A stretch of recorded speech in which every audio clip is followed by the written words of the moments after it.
Diseño inteligente, Darwin contra Dios, episodio 2. La evolución ha realizado una predicción y la ha acertado. Así que, ¿la genética moderna y la biología molecular apoyan la teoría de la evolución? La avalan incluso en los detalles. Cuanto más nos acercamos a los detalles del genoma humano, más fuerza adquieren las pruebas. Darwin no conocía la biología molecular ni el ADN, aunque hoy en día son los campos de los que proceden la mayor parte de las pruebas. Pensadlo un poco. Una persona del siglo XIX hacía predicciones que hoy se confirman en los laboratorios de biología molecular. Confirma que era una teoría muy buena. No ha habido ni una sola observación, ni un experimento durante 150 años que contradiga las líneas generales de la teoría de la evolución. Cualquier teoría que se mantenga en pie durante 150 años es una muy buena teoría. Eso es la evolución. Y la comprensión de la evolución, tal como la había planteado Darwin, ha descubierto muchos secretos sobre la vida junto a la genética. Es un esquema explicativo en el que se enmarca el resto de la biología. Lo usamos en sus aplicaciones prácticas, en la medicina, en la agricultura, en la industria. Si tenemos vacunas contra la gripe, es gracias a nuestro conocimiento sobre la evolución. En muchos casos supone una gran diferencia. No es algo que tuvo lugar en el pasado, es algo que ocurre ahora. Si la evolución ha superado el examen, ¿qué podemos decir sobre el diseño inteligente? ¿Sigue las mismas normas? Si se alega que hay una causa no natural, una fuerza espiritual, no tendré manera de ponerlo a prueba. Entonces, ¿las causalidades sobrenaturales no se consideran parte de la ciencia? Sí. Pido disculpas al tribunal, pero soy fan de los Red Sox de Boston y no puedo resistirme. Podríamos decir que el motivo por el que los Red Sox se recuperaron después de perder 3 partidos contra los Yankees de Nueva York fue porque Dios estaba harto de ver ganar a George Steinbrenner y quería ver una victoria de los Sox. Le sorprendería la cantidad de gente de mi pueblo que cree que esa es una explicación lógica para lo que sucedió el año pasado. Y podría ser cierta. Pero no sería ciencia. No es algo científico. Y está claro que no podemos demostrarlo. El problema principal del diseño inteligente es que no podemos usarlo para explicar el mundo natural. Es un argumento negativo. Dice que la teoría de la evolución no funciona y que por eso todo está hecho por un diseñador. Si la evolución no funciona, ganamos por defecto. Pero cuando les preguntas, ¿qué os explica el diseño inteligente sobre la naturaleza? ¿Os explica qué hizo el diseñador o qué usó para crear las cosas? ¿Su finalidad? ¿Os dice cuándo lo hizo o por qué lo hizo? ¿Os dice algo de todo eso? Se trata de un argumento negativo y no se puede hacer ciencia partiendo de un argumento negativo. Después de 3 semanas de declaraciones sobre la naturaleza de la ciencia, las pruebas a favor de la evolución y los errores del diseño inteligente, los demandantes habían presentado su caso. Viendo el juicio, aprendía sobre la teoría de la evolución y sobre el lugar que ocupa en el siglo XXI. Si te concentrabas en el tema, te absorbía y pasaba el día entero y salías pensando, lo que me han contado es alucinante, es gente muy elocuente y muy culta. Era estupendo. Los abogados de la acusación habían preparado bien el caso apoyando muy bien la teoría de la evolución.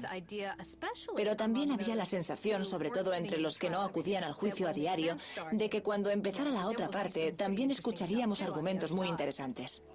Ahora el tema central era, ¿lograría demostrar la defensa que el diseño inteligente era una teoría científica? ¿Qué pruebas podían aportar para justificarlo?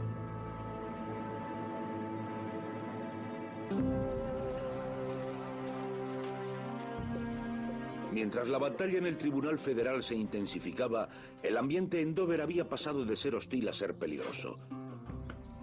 Tammy Kitzmiller, la principal demandante que tenía una hija en la clase de biología de bachillerato del Instituto de Dover, había empezado a recibir correos con amenazas al iniciarse el juicio.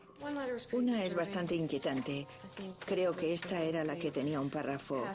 La última frase dice: Madeleine Murray apareció muerta por haber eliminado la oración y la lectura de la Biblia en las escuelas. Así que cuidado con las balas. Me aseguré de que mis abogados tuvieran una copia y de que llegara a manos del FBI. Nos atacaban por todos lados. La gente de la comunidad nos amenazaba en los periódicos. Nuestros propios compañeros de profesión comentaban sobre lo que estábamos haciendo en Dover. Preguntaban por qué dejábamos que sucediera. La gente de la comunidad nos llamaba ateos, algo particularmente ofensivo para dos miembros del departamento porque somos hijos de pastores. No comprendía cómo los profesores se podían considerar cristianos, ir a la iglesia, hablar sobre Dios, hablar sobre Cristo y luego ir a la escuela 5 días a la semana para hablar sobre Darwin y enseñarlo como si fuera verdad. No como una teoría, sino afirmando que las cosas son así. No lo entiendo. Para mí eso es ser un hipócrita. Bill Buckingham, el principal responsable de la polémica que terminó en los juzgados, hizo unas declaraciones sorprendentes. Dimitió del comité escolar y se marchó del estado alegando que tenía una salud frágil y problemas con la oxicodona tras una operación. Faltaban unos pocos meses para las elecciones del comité escolar y 8 de los 9 puestos esperaban al mejor candidato. El diseño inteligente se enfrentaba a una prueba tanto en las elecciones como en los juzgados. Brian Ream, uno de los profesores de ciencias que ya había cambiado de escuela, se presentó. No podía trabajar para un comité que obligara a enseñar religión en clase de ciencias. Tengo hijos que van a la escuela en el distrito y ese no es el tipo de escuela que quiero para ellos. Solo había 2 opciones, cambiar a toda la familia del lugar o intentar solucionar las cosas en nuestro distrito. Optamos por intentar ponerle solución. Pero cuando se metió en campaña, se volvió a encontrar en la línea de fuego de la guerra de la evolución. El problema con el que me topaba cuando empecé a ir de casa en casa es que la gente me juzgaba automáticamente. Pensaban que tú eras distinto y que ellos eran buenos cristianos. Nunca votaríamos por ti y te daban con la puerta en las narices. Luego abrían las ventanas para gritarte que eras un desgraciado o un ateo.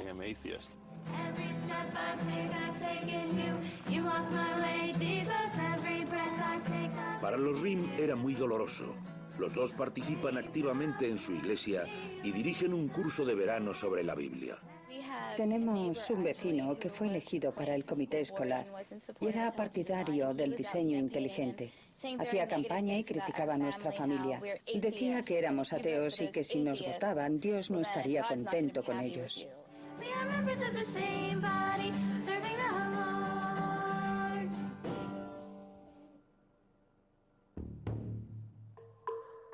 Para preparar el caso, la defensa había reunido a 8 expertos para que declararan, entre los que había varios miembros destacados del Discovery Institute, la organización de Seattle que aboga por el diseño inteligente. Pero de esas 8 personas, 5 no se presentaron a declarar. Los testimonios empezaron a fallar. Aún no sabemos qué sucedió, pero había algún tipo de desacuerdo entre el Discovery Institute y el despacho de abogados Thomas More sobre cómo había que llevar el caso. El canal Nova intentó entrevistar a algunos miembros del Discovery Institute en diversas ocasiones para hablar de este y de otros temas. Pero el instituto planteaba unas condiciones que no se ajustaban a la práctica periodística habitual.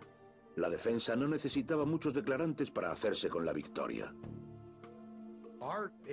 Nuestro objetivo no era refutar la teoría darwinista. Queríamos demostrar que hay científicos que creen que había datos empíricos que avalaban el diseño inteligente. Eso era todo.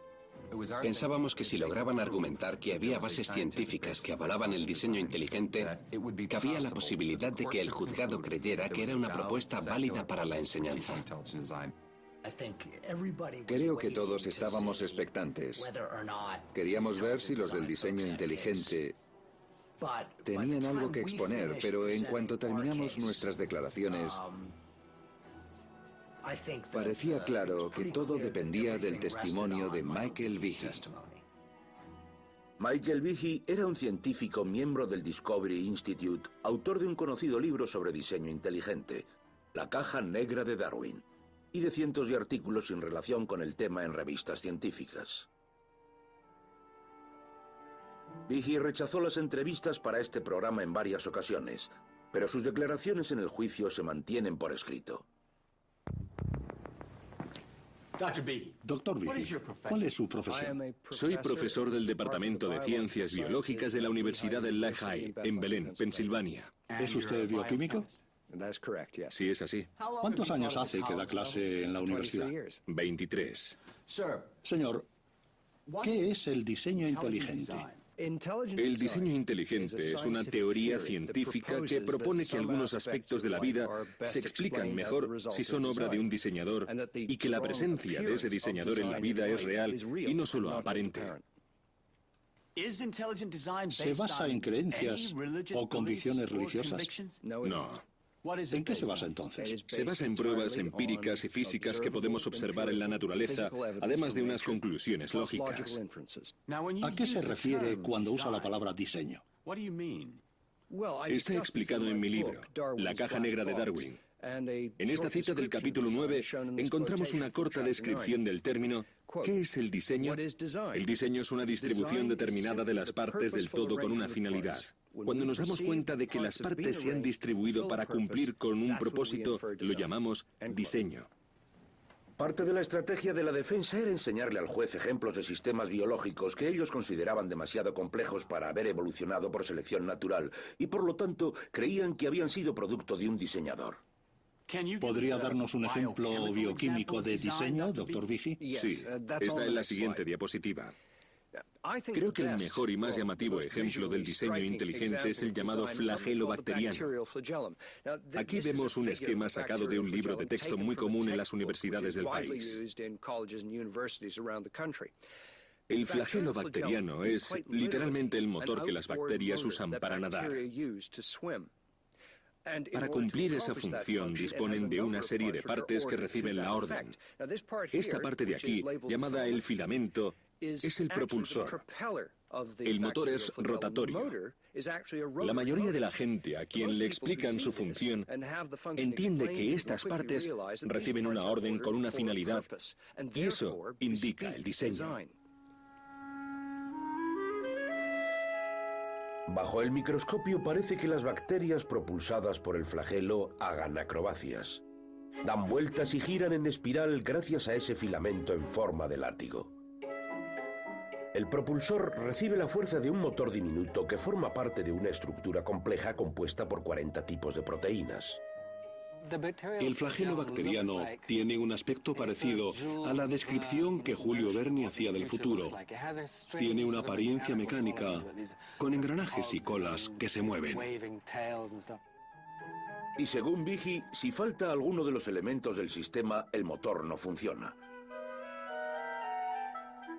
Behe dice que estos sistemas son complejidades irreducibles, un término acuñado por él, y afirma que no pueden haberse desarrollado de manera natural. Hay ciertos aspectos de la vida, organismos, órganos e incluso células, que solo pueden haber aparecido como unidad. En otras palabras, no pueden haberse formado por la combinación de unas partes, ni en millones y millones de años. Deben haberse creado como un todo, juntos, como unidad, porque su composición funciona muy bien y si quitamos una parte dejan de actuar. ¿Hay otros científicos que certifican el diseño del flagelo? Sí. Por favor, ¿pueden pasar a la siguiente? En 1998, un hombre llamado David de Rozier escribió un artículo para la revista Cell, una publicación de gran prestigio titulado La vuelta de la tuerca, el motor del flagelo bacteriano.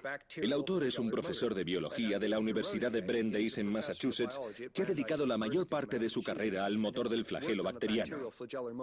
En el artículo afirma, cita textual, el flagelo parece un diseño humano, más que el de otros motores.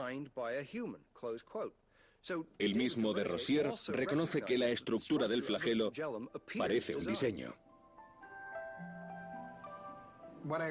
Dije que esta maquinaria parece diseñada por un humano, pero eso no quiere decir que estuviera diseñado, que fuera un producto del diseño inteligente.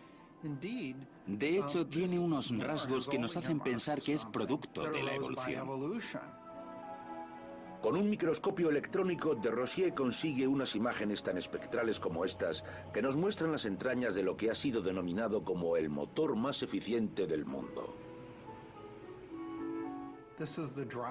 Este es el eje impulsor, el que transmite la fuerza de torsión generada por el motor. Así gira el propulsor que ayuda a la célula bacteriana a desplazarse en el fluido. Michael Behe afirma que el flagelo no puede haber evolucionado, ya que sus partes no tienen una función concreta, y la selección natural no puede actuar hasta que estén todos unidos. Pero las pruebas que refutan la complejidad irreducible provienen de una pequeña jeringuilla que inyecta veneno y que se encuentra en las bacterias más desagradables. Esta estructura se encuentra, por ejemplo, en la bacteria Yersinia pestis, la que provoca la peste bubónica. Observad las similitudes. Esta estructura no rota, pero tiene que estirar esta parte, equivalente a la varilla que actúa como eje del motor. Debe alargarla porque necesita este canal, una especie de jeringuilla. Así, los factores virulentos producidos en su interior, en este punto, pueden ser exportados y empujados hasta el agujero para sacarlos a través de esta especie de aguja larga hasta alcanzar una célula de vuestro cuerpo o del mío para crear el caos. Y parece que las dos estructuras guardan similitudes por una razón. La jeringa de la derecha está compuesta por un subconjunto del mismo tipo de proteínas que encontramos en la base del flagelo de la izquierda. Aunque a la jeringuilla le faltan las proteínas que encontramos en el motor, motivo por el que no rota, es perfectamente eficiente para transmitir enfermedades. Si pensamos en el significado de complejidad irreducible, nos damos cuenta de que sugiere que si quitamos alguna de estas proteínas, la estructura no funciona. Aquí vemos a una a la que le faltan varias de las proteínas que vemos en la otra, pero sigue funcionando. Es un orgánulo competente, absolutamente viable. La conclusión es que esta estructura no es de una complejidad irreducible. Para recalcar el argumento de Rosier, Miller llegó al juzgado e hizo una declaración insólita. Para ejemplificar el significado de complejidad irreducible, los defensores del diseño inteligente suelen referirse a un elemento de la vida cotidiana, la ratonera. Esta tiene 5 partes: la base, el fiador, el muelle, el martillo que hace el trabajo sucio y el portacebo. Si falta alguna de las partes, la ratonera no funciona. Pero recordemos la noción básica de la complejidad irreducible, que la estructura no sirve para nada si las partes no están en su lugar. Eso no es cierto. Os pondré un ejemplo. Aquí tenemos una ratonera a la que le hemos quitado 2 de las 5 partes. Sigo teniendo la base, el muelle y el martillo. No podemos cazar ratones con ella. No es una ratonera útil. Pero parece que, aunque le faltan partes, sirve como aguja de corbata, aunque sea poco adecuada y elegante.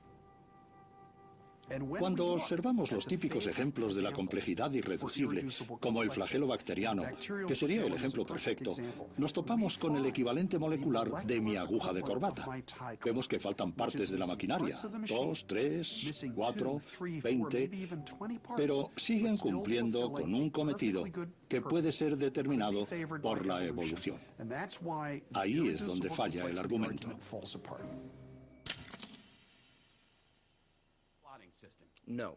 Pero Behe declaró que los organismos microscópicos no son los únicos completamente irreducibles.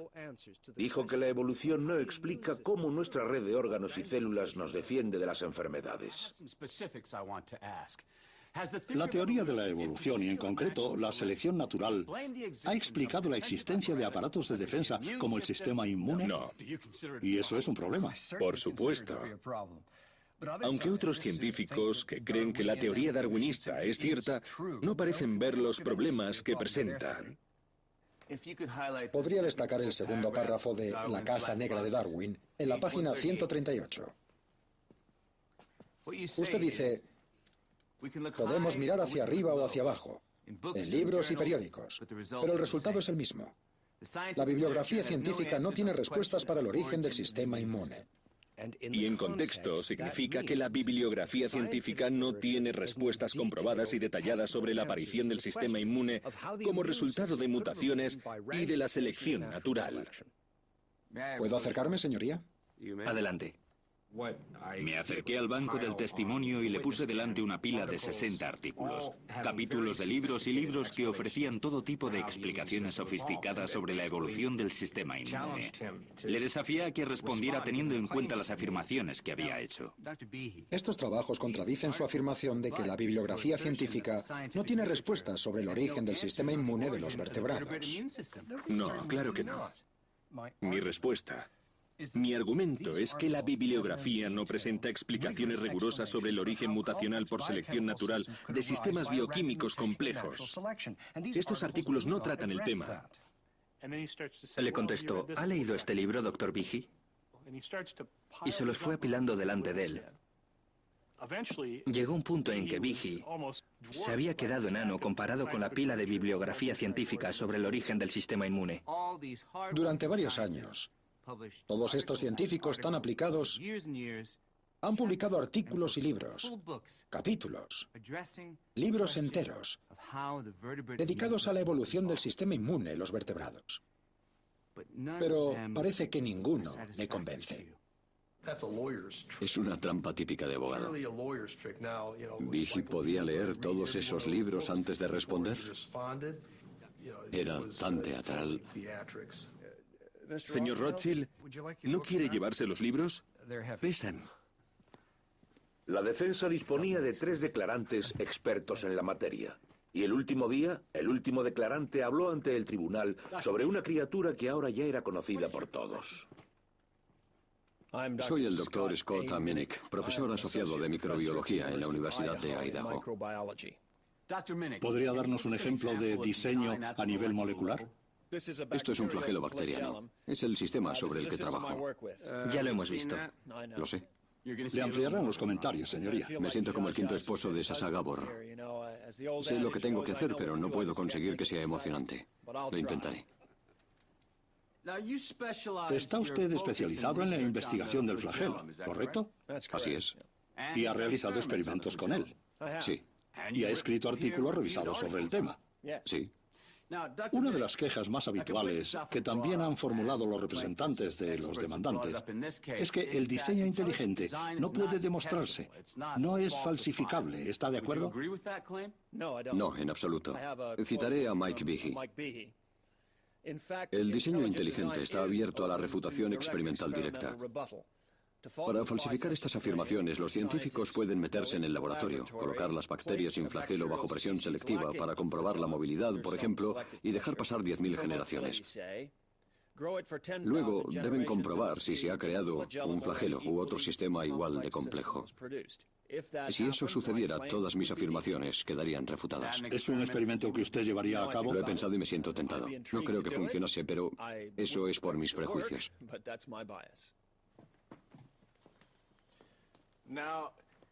Así que afirma que el diseño inteligente puede probarse. Eso es. El diseño inteligente, según usted, no se ha comprobado porque ni usted ni el señor Behe han llevado a cabo el experimento que sugieren podría confirmarlo. Dele la vuelta y mírelo desde la perspectiva de los rasgos evolutivos. ¿Se han comprobado? ¿Entiende lo que le digo, Steve? Quiero decir que es un problema presente en los dos bandos.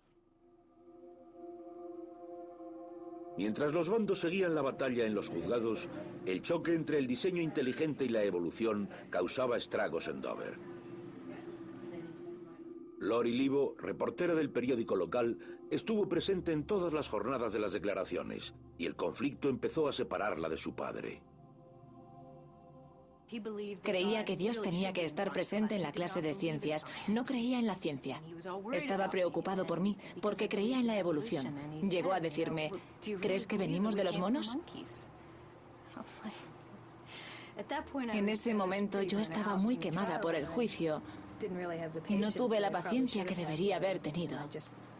Y le contesté, sí, creo en la evolución, papá. Nos peleábamos todas las mañanas. Si crees en el cielo y el infierno y en que debes salvarte, no te importa nada más.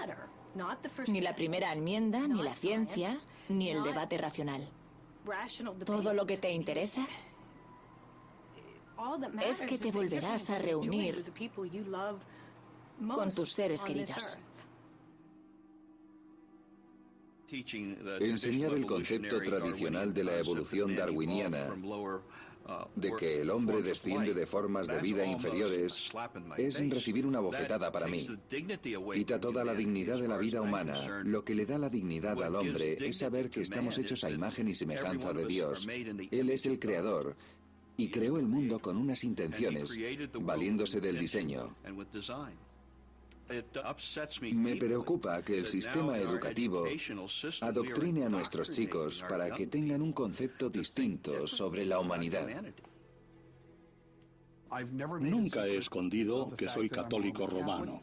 Una larga tradición de estudios de la Iglesia Católica afirma que la verdad es única y que la ciencia y la religión deberían vivir en armonía. Pero eso no convierte la fe en una propuesta científica. Creo, como muchos creyentes, que tanto la fe como la razón son regalos de Dios y que si Dios existe, la fe y la razón deberían complementarse en lugar de mantener un conflicto.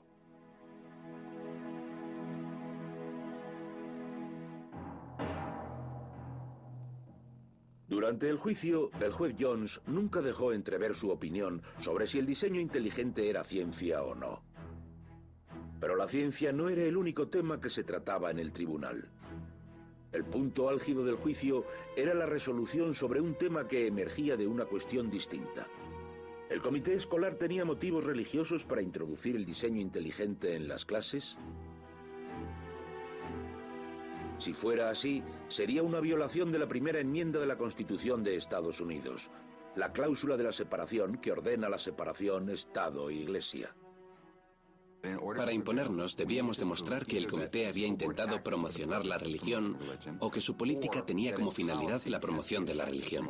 Tenía que ser el objetivo o la consecuencia, una de las dos. La cláusula de la separación dice que el Congreso no puede aprobar leyes que promuevan una religión concreta. Y eso se aplica a todas las acciones del Estado. En este caso, las acciones de un comité escolar. Pero, ¿qué pruebas había de que la religión era la motivación del comité escolar? Unos meses antes del juicio, cuando Berta Spar había abierto las cajas del donante anónimo que contenía las copias de Sobre los pandas y las personas, encontró una pista. La administración me pidió que abriera las cajas, contara los libros, los sellara y numerara. En el fondo de una caja encontré un catálogo. Lo abrí para ver qué decía sobre el libro y en la parte superior vi que estaba clasificado como creacionismo. Sería una buena prueba para nosotros si las cosas se empeoraban. Esta información fue traspasada al Centro Nacional de Educación Científica. Este organismo ayudaba a los abogados que trabajaban para mantener el diseño inteligente lejos de las aulas del Instituto de Dover. Nick Muskie decidió investigar el libro Sobre los pandas y las personas porque sabía que sería importante para el caso. Cuando se presentó el caso al juzgado y el libro de los pandas pasó a ser parte de la política, quedó claro que el texto sería representativo del diseño inteligente. La historia del libro fue ganando importancia, los argumentos que esgrimía fueron centrales. Nosotros nos preparamos para diseccionar sus ideas y prepararlas para el caso. Muskie examinó minuciosamente el texto y pasó muchas horas indagando en Internet cualquier detalle relacionado con su historia. Un día, mientras revolvía los archivos del centro, se topó con un periódico de un estudiante creacionista de 1981. En la parte inferior de la portada vio un artículo con un título que decía «Proyectado libro imparcial sobre biología». En ese artículo se decía que un hombre llamado Charles Thaxton, actualmente uno de los miembros del Discovery Institute, trabajaba en un libro que presentaría las teorías de la evolución y de la creación. El editor académico era Charles Thaxton, editor del libro de los pandas. El artículo se refería claramente al libro en cuestión. Lo más interesante es que afirmaba que el libro era sobre la teoría de la evolución y la de la creación, en lugar de hablar del diseño inteligente. Si podían demostrar que el libro de los pandas se había presentado como un libro creacionista, podrían argumentar que el diseño inteligente era otro envase para el mismo producto, es decir, inherentemente religioso. Muskie le envió esta información por correo electrónico a Rothschild, quien envió una citación legal al editor del libro, a quien le solicitó todos los borradores. En pocos meses recibieron 2 cajas llenas de material. Los abogados se los enviaron a Barbara Forrest, una escritora y profesora de filosofía que lleva años estudiando el diseño inteligente. Participaría en el juicio como testigo. Dios mío. Esas 2 cajas contenían unos 7.000 folios y tuve que sentarme ante todos esos documentos e irlos hojeando. Eso es lo que hice día y noche. Su gran esfuerzo fue recompensado. Enterrados entre los documentos había 2 borradores de los pandas que hablaban sobre el caso de Edwards y Aguilar en 1987, en el que la Corte Suprema consideró inconstitucional que se enseñara el creacionismo en la clase de ciencias. Uno de los borradores se escribió antes del caso y el otro fue revisado posteriormente. En el borrador de 1987, el anterior al caso, la definición de creación es la siguiente. La creación significa que distintas formas de vida aparecieron repentinamente con sus rasgos distintivos intactos gracias a la autoría de un creador inteligente. Los peces tenían aletas y escamas, los pájaros plumas, picos y alas, etc. La misma definición en el segundo borrador dice: diseño inteligente significa que distintas formas de vida aparecieron repentinamente con sus rasgos distintivos intactos gracias a un agente inteligente. Los peces tenían aletas y escamas, los pájaros plumas, picos y alas, etc. Es la misma definición. En la primera aparecen términos propios del creacionismo y en la segunda son términos del diseño inteligente. Todos decían que el diseño inteligente era una nueva etiqueta para el creacionismo, pero no habríamos soñado en encontrarlo por escrito para poder presentarlo como prueba en un juicio. Y se convirtió en la mejor prueba de la que disponíamos en el juicio. El testimonio de Barbara Forrest representaría un argumento definitivo que justificaba que el comité estaba mezclando la religión en la clase de ciencias. Y al comparar las versiones de Sobre los pandas y las personas, se dio cuenta de que los autores habían hecho las revisiones a toda prisa. Al corregir el manuscrito, no cambiaron todas las palabras completamente. He encontrado la palabra creacionistas. Y en lugar de sustituir toda la palabra, hicieron algo así. El resultado es defensores del diseño, con la C delante y el final istas de la palabra creacionistas. Así que el término de la transición quedó como defensoristas del C-diseño. Ahora todos lo llaman el eslabón perdido entre el creacionismo y el diseño inteligente. Tenemos el fósil transicional de la evolución de esa palabra. En su declaración, Barbara Forrest no se centró exclusivamente en el linaje creacionista de los pandas. Citó una entrevista en una revista cristiana, dejando que uno de los líderes del diseño inteligente, Paul Nelson, hablara por sí mismo. La pregunta era: ¿el diseño inteligente es solo una crítica de la teoría de la evolución o tiene más que ofrecer? ¿Brinda las respuestas que la humanidad necesita? Y esta es la respuesta, cito: sin duda, el reto más grande al que se enfrenta la comunidad científica es desarrollar una teoría completa sobre el diseño biológico. Ahora mismo no disponemos de esa teoría y eso es un problema. Sin una teoría es muy difícil saber cómo hay que dirigir la atención en una investigación. Tenemos gran cantidad de intuiciones y varias nociones como la de complejidad irreducible, pero de momento no hay una teoría general del diseño biológico. Termina la cita. La prueba que aportó en el juicio ponía al descubierto la hipocresía del movimiento del diseño inteligente De manera indiscutible. Usó su propio lenguaje, cosas que ellos habían dicho y hecho, para demostrar que ellos mismos sabían que eso no era ciencia. A Michael Behe le preguntaron cómo definiría ciencia. Doctor Behe, según su definición, el diseño inteligente es una teoría científica. ¿No es cierto? Sí. Si nos valemos de la misma definición, la astrología también es ciencia. ¿No es así? Según mi definición, una teoría científica es una propuesta explicativa que se centra en datos físicos y observables y en inferencias lógicas. En la historia de la ciencia hay muchos casos que ahora creemos que son incorrectos, pero que responden a esa definición. Sí, la astrología está entre esos casos, como la teoría del éter, de la propagación de la luz, como tantas otras. La teoría del éter está descartada. Así es. Pero usted lo ha dicho claro. Según su definición, en la que enmarcamos el diseño inteligente, la astrología también sería ciencia. Sí, correcto. Cuando uno relativiza las normas sobre lo que es ciencia y permite la entrada de lo sobrenatural, de los dioses, etc., está destruyendo lo que ha convertido a la ciencia en algo tan importante para el progreso de nuestra civilización en los últimos 500 años. Nos quedamos en la época anterior a la revolución científica. Es aterrador. Con la revolución científica, el trabajo de Galileo, Newton y otros hizo desaparecer varias explicaciones sobrenaturales. Pero algunos creen que lo sobrenatural aún conserva un espacio.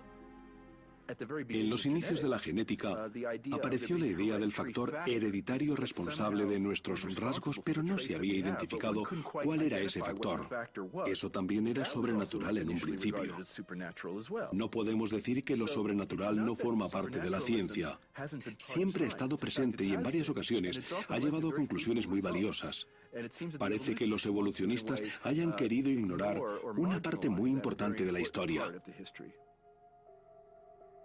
Pero Barbara Forrest declaró que las intenciones del diseño inteligente no son puramente científicas y estaban explicadas en un documento secreto del Discovery Institute que apareció en Internet. Sus objetivos quedan claros en el documento La Cuña. Es un documento que contiene una estrategia delineada por ellos hace 9 años más o menos, en 1998. Pretenden eliminar todos los efectos de la evolución en la sociedad porque creen que son negativos. En este documento se dice que hay que cambiar completamente la cultura de Estados Unidos y devolverla a lo que ellos creen que son las verdaderas bases religiosas. Quieren que todos los aspectos de la vida estén regulados por su religión, algo que queda muy claro en el documento. Según el documento de La Cuña, Darwin no retrató a los humanos como seres morales y espirituales, sino como animales, lo que llevó a la gente a abandonar su comportamiento moral objetivo. El documento establece unos puntos muy ambiciosos para derrocar este legado. Creer que el diseño inteligente es la perspectiva dominante en la ciencia y que el diseño inteligente permee nuestra vida religiosa, cultural, moral y política. Aunque no fue redactado por Philip Johnson, el artículo La Cuña es el resultado de una política más amplia inventada por él llamada la estrategia de la cuña. Sé que puede parecer algo siniestro y conspiratorio, pero la estrategia de la cuña, tal como la he expuesto, es simple e inocente.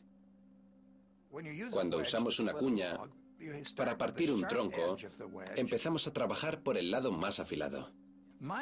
Mi trabajo es ser ese lado afilado. Usar mis credenciales académicas y mis habilidades legales para informar de que hay algo que no funciona en la historia darwiniana. Pero no puedo dar respuesta a todas las preguntas. Y necesitamos más gente que conforme la parte más gruesa de la cuña y que den respuesta a las preguntas que requieren de conocimientos científicos. Con Michael Behe y los demás formando la parte más gruesa de la cuña, Johnson espera que su estrategia sirva para desbancar lo que para él son los efectos negativos de un siglo y medio de teoría darwinista. Cuando la historia darwiniana fue aceptada, tuvo un gran impacto cultural. Y si se desacreditara, ese impacto se revertiría y veríamos cambios en otras direcciones. Había algo escandaloso en toda esa información que se había reunido y que había sido confirmada por otras disciplinas, sobre todo por la genética. Y tener a otras personas negándolo, basándose en argumentos que no tenían nada que ver con la verdad, fue muy evidente durante el juicio. Mirabas al juez y pensabas, ¿cómo saldrá de esta? Porque estaba allí. Era republicano. Había sido elegido por Bush, que ha dicho que no tiene que haber jurado, que deberían enseñar las dos teorías. Pensabas, ¿qué hará? Fueran cuales fueran las razones del Discovery Institute, del movimiento del diseño inteligente o de los autores de los pandas, el juez Jones debía centrarse en los motivos del comité escolar de Dover. Señor Buckingham, le enseñaré la prueba P145. Tendrá que mirar el monitor. El libro que propusieron estaba lleno de referencias a Darwin. William Buckingham encabeza el comité de temarios del Instituto de Dover. También es miembro del comité escolar. Cree que debería enseñarse el creacionismo en las aulas. Está bien que se enseñe a Darwin, pero tendría que contrastarse con algo más, como el creacionismo. Esto fue en los inicios del diseño inteligente y no me acordaba de las palabras diseño inteligente. No las recordaba. La cámara ya estaba grabando y dije creacionismo. Mirando atrás pienso que tendría que haberme callado, pero dije creacionismo. Era como un ciervo ante las luces de un coche. Me equivoqué de palabras. Es un simple error humano. Un lapsus linguae freudiano. No lo llamaría así, lo llamaría error humano. Pero no fue el único error de Buckingham. Tanto Buckingham como Bonsell habían jurado en sus declaraciones que no sabían quién era el responsable del envío de los 60 ejemplares del libro de los pandas. Pero en cuanto Buckingham subió al estrado, salió a la luz una nueva historia. Me puse ante la iglesia un domingo por la mañana.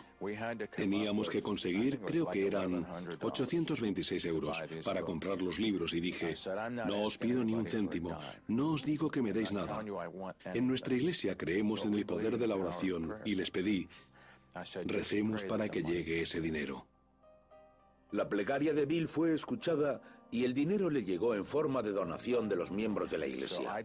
Así que deposité el dinero en mi cuenta, en la que compartimos mi mujer y yo, y preparé un cheque para la persona que tenía que comprar los libros. En ese momento, tenía entendido que algún comerciante de la comunidad cogería el dinero y los compraría para donarlos a la escuela. Yo no sabía quién era. Pero durante el juicio, Buckingham admitió que le había dado el cheque a Alan Bonsell y que el desconocido que había comprado los libros era el padre de Alan. Esta declaración contradecía las declaraciones juradas que tanto Alan como Bill habían hecho anteriormente. Mentir bajo juramento es un delito grave. Se ha llegado a procesar a un presidente por ello. Y mucha gente acaba en la cárcel por ello. Nos pareció que el testimonio presentaba incoherencias. No puedo meterme en sus cabezas y saber hasta qué punto mienten, pero sé que lo hacen. Hicimos preguntas que deberían haber descubierto esa información y ellos no la dieron. Teníamos una sensación extraña, como cuando miras un programa sobre naturaleza y el león está a punto de atrapar a la gacela. Recuerdo haber pensado, Dios mío, el juez Jones matará a Bonsell. No podía mirarle. Entonces el juez se puso rojo de ira y le dijo: dígame por qué no dijo de dónde había salido el dinero para comprar el libro. Finalmente, Bonsell, ante la interrogación del juez, se puso nervioso, empezó a mover las manos, tartamudeaba y perdió la compostura que había mantenido hasta entonces. Finalmente dijo: fue un error.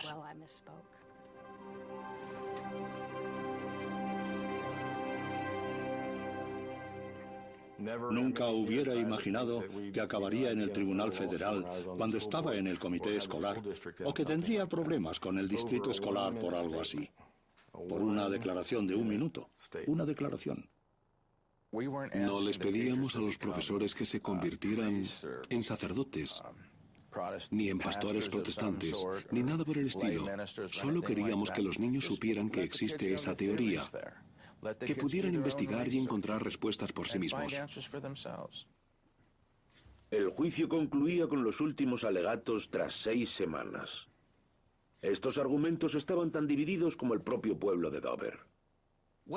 ¿Qué debo tolerar? ¿Una mínima usurpación de mis derechos, según la primera enmienda? No lo haré. Creo que lo que estas personas han hecho queda claro y me parece insultante.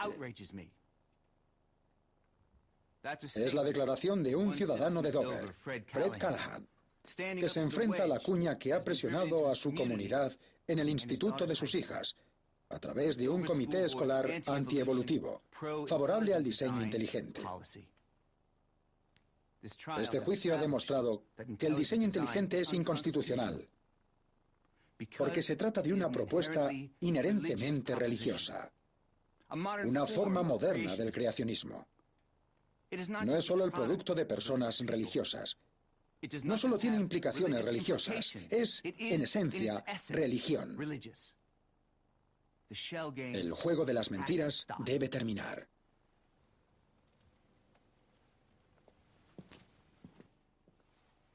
En resumen, señoría, sostengo respetuosamente que las pruebas presentadas por los demandantes no demuestran que el objetivo principal o la consecuencia principal de leer una declaración de 4 párrafos para informar a los estudiantes sobre el diseño inteligente como explicación alternativa a la propuesta de Darwin sobre el origen de la vida,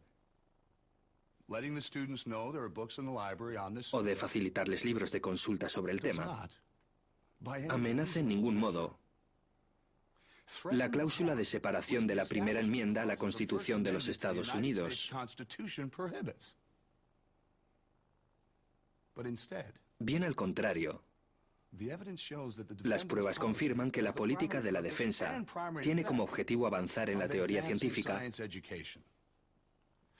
informando a los estudiantes sobre una nueva teoría que les abriría nuevas y fascinantes perspectivas hacia un nuevo paradigma científico. El juez Jones dijo que pronto daría un veredicto.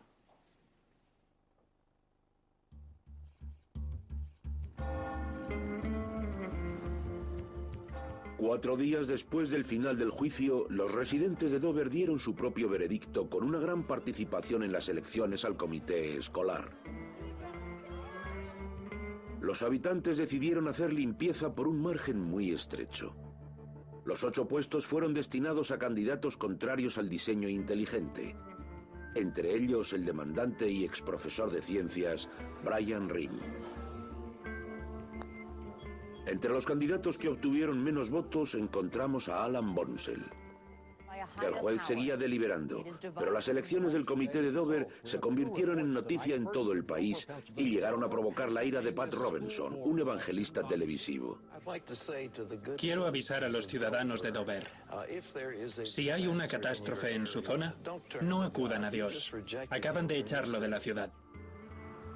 Aunque Robertson ya había emitido su juicio, tanto Dover como el país entero tendrían que esperar un mes más para conocer el veredicto del juez.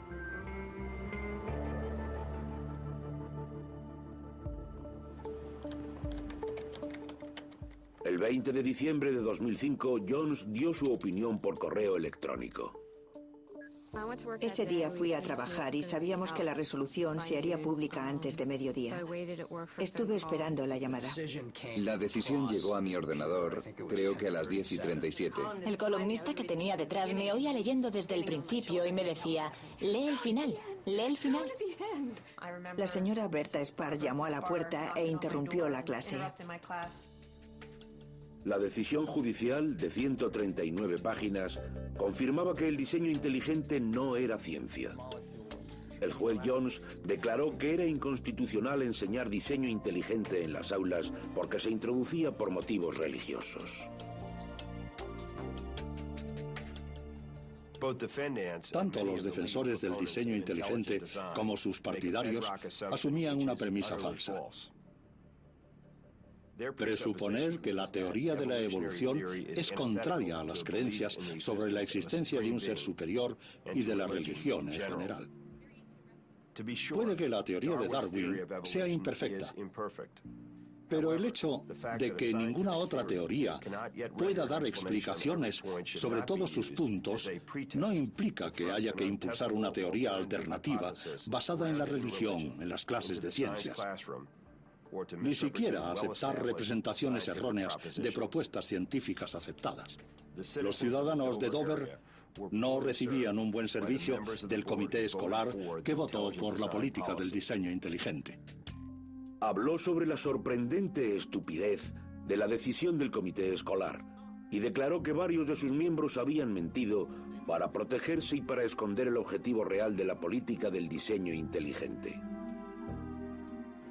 El peso de las pruebas indicaba que había sido un patrón pensado por el comité escolar para introducir el creacionismo en las clases de ciencias. El diseño inteligente era el vehículo que usaban para conseguirlo. Jones le recomendó al abogado que se planteara presentar cargos por falso testimonio contra Buckingham y Bonsell, por haber mentido bajo juramento, y afirmaba que en el juicio fue evidente que el diseño inteligente es una visión religiosa, una nueva denominación para el creacionismo y no una teoría científica. En la era en la que intentamos curar el cáncer, en la que intentamos prevenir las pandemias, en la que se intenta que la educación científica y matemática de los Estados Unidos esté a la última, introducir y enseñar mala ciencia a los estudiantes de bachillerato no tendría sentido. No es positivo para nadie, para ninguno de nosotros que nos beneficiamos a diario de los descubrimientos científicos. Quedó terminantemente prohibido enseñar el diseño inteligente dentro del temario de ciencias del distrito escolar. Además, la administración tuvo que pagar el total de honorarios legales a los demandantes, que superaba los 750.000 euros. Además, la elección del nuevo comité escolar contrario al diseño inteligente evitaría las apelaciones. Después del juicio, la revista Time nombró al juez Jones una de las 100 personas más influyentes del año. Pero no todo el mundo estaba contento con la decisión del juez. En una palabra, creo que es un imbécil. Supongo que debía estudiar para payaso en lugar de derecho, o que se quedaba dormido mientras le explicaban la Constitución, porque su decisión no concuerda con la ley. Creo que debería estar en un estrado, pero en el del circo. Es asqueroso. Me pone muy triste. Como comité, trabajábamos para que el distrito escolar de Dover fuera el mejor. Era nuestro objetivo, por lo menos el mío. Siempre intentamos que fuera el mejor. Ante todo hay que reconocer que fue un juicio justo. Lo único que me preocupa es el alcance de su opinión, que creo fue más allá de lo que debía, y decidió sobre temas científicos. El Discovery Institute también estaba molesto. Poco después del veredicto, publicó un libro de 123 páginas para distanciarse del caso, criticando el veredicto, tildándolo de activismo judicial vengativo. La resolución fue más controvertida de lo que el juez Jones habría imaginado. Después del juicio recibió amenazas de muerte. Jones y su familia tuvieron que contar con la protección de escoltas las 24 horas del día. Nunca habría imaginado que recibiría amenazas por un caso sobre la cláusula de separación. Pero eso es lo que sucedió con el caso Dover.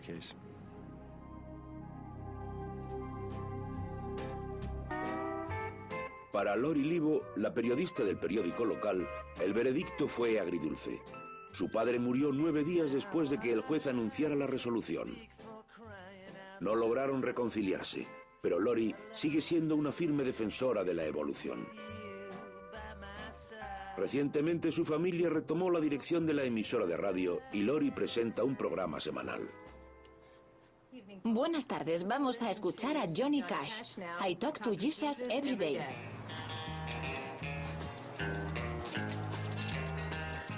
Al final, hay algo sobre lo que casi todos están de acuerdo. El tema no está cerrado. Hemos aprendido que los que se oponen a la teoría de la evolución son fuertes y tenaces, y siguen ahí. Hubo un momento en el que pensé que durante mi vida vería un gran avance en el tema, un cambio en la comunidad científica. Ahora tengo una actitud realista por el contraataque que hemos recibido. Y creo que será un proceso mucho más largo. Creo que la historia nos demuestra que hay un gran desacuerdo en Estados Unidos en cuanto al tema de la evolución. Mi decisión no le puso un punto y final y me temo que seguirá vigente durante varias generaciones.